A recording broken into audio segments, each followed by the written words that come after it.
Hey everyone, welcome back to another Disneyland Hotel Diaries Explainer. So, you're planning a Disneyland trip, right? And you know that one of the biggest, and let's be totally honest, most stressful decisions is figuring out where you're going to stay. Well, we are here to take the stress right out of picking your perfect Anaheim home base by doing all the heavy research for you. Today, we're looking at the Days Inn and Suites by Wyndham at Disneyland Park. Okay, let's dive right into this. Is this highly discussed, budget-friendly motel the absolute golden ticket for your next vacation? It currently sits at a 3.1 out of 5 average rating based on over 1,500 reviews, so it's definitely getting a ton of foot traffic and sparking some debate. Today, we're evaluating this budget option to see if the financial savings are truly worth the practical trade-offs you might run into during your stay. Here's the game plan for today's explainer. First, location and transportation. Second, inside the room. Third, amenities and breakfast. Fourth, perks versus quirks. And finally, number 5, the final verdict. Let's get into it. Section 1. Location and Transportation. Getting to the magic. So there's a pretty noticeable gap between expectation and reality here. Geographically, sure, the hotel is close to the parks. It's just over a mile from spots like the Center Street Promenade. But traveler reviews are super consistent about this. That walk? It isn't exactly pleasant or easy. In fact, one reviewer specifically highlighted that if you're traveling with young kids, walking all the way to the main gate is a seriously tough ask, especially after a marathon day on your feet. Because that walk is a bit rough, you're definitely going to be relying on transportation. Now, the property does offer a free shuttle service, which sounds like a fantastic value on paper. But let's look at the reality here.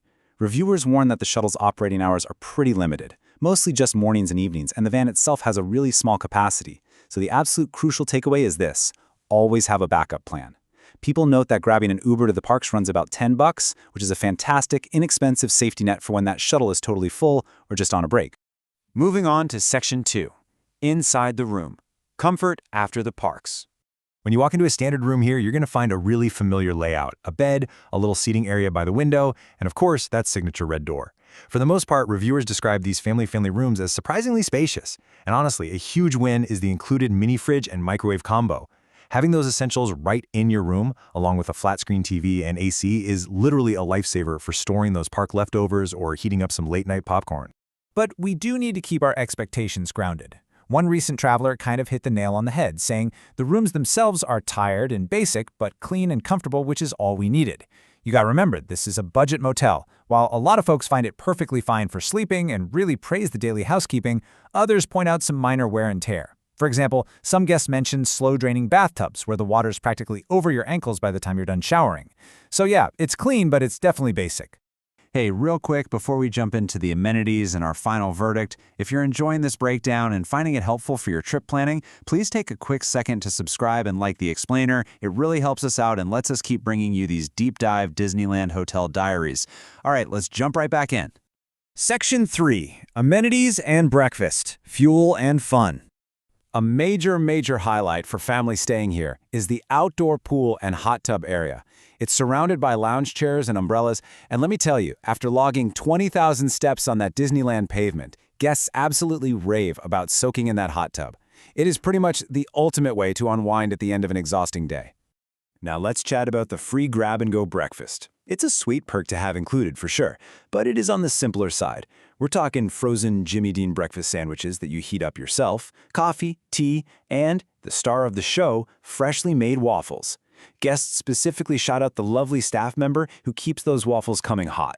Just a heads up though, several reviewers mention the spread is very carb-focused. So if you're someone who absolutely needs fresh eggs or a heavy protein hit to start your morning, you might want to plan an alternative breakfast stop. Section 4. Perks versus quirks, weighing the trade-offs. When we actually weigh the value you're getting against the frustrations, it really is a mixed bag. On the pro side, the value's undeniable. You get one free parking space per reservation, free breakfast, that awesome pool area, and super friendly housekeeping staff. But the biggest cork by a mile is their strict 11 a.m. checkout parking rule. Basically, you cannot leave your car there on your final day in the parks. One guest even noted they had to scramble to move their car and drop $40 to park at Disney because of it. Add in some reports of thin walls where you can hear folks running back and forth, occasionally inconsistent front desk service, and those limited shuttle times, and you've got some serious trade-offs to think about. And finally, Section 5. The final verdict? Is this your home base? Okay, so if you do decide to book the Days Inn, You absolutely need to follow these 4 pro tips.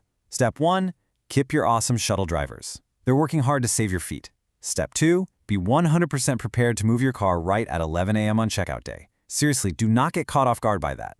Step 3, have that $10 backup Uber money ready to go for whenever the shuttle is full. And step 4, definitely toss some earplugs in your bag just in case your neighbors happen to be night owls, because those walls are undeniably thin. Ultimately, the Days Inn & Suites is a really solid budget choice, assuming you prioritize free parking, an in-room microwave and fridge, and a pool over high-end luxury. Think of it as a base camp for your adventure, not the adventure itself. So I'm going to leave you with this question. For your family, is saving potentially hundreds of dollars worth the trade-offs of navigating a limited shuttle schedule and strict checkout and parking rules? Only you can decide if those practical realities fit your vacation style. Thanks so much for hanging out with us, and happy traveling.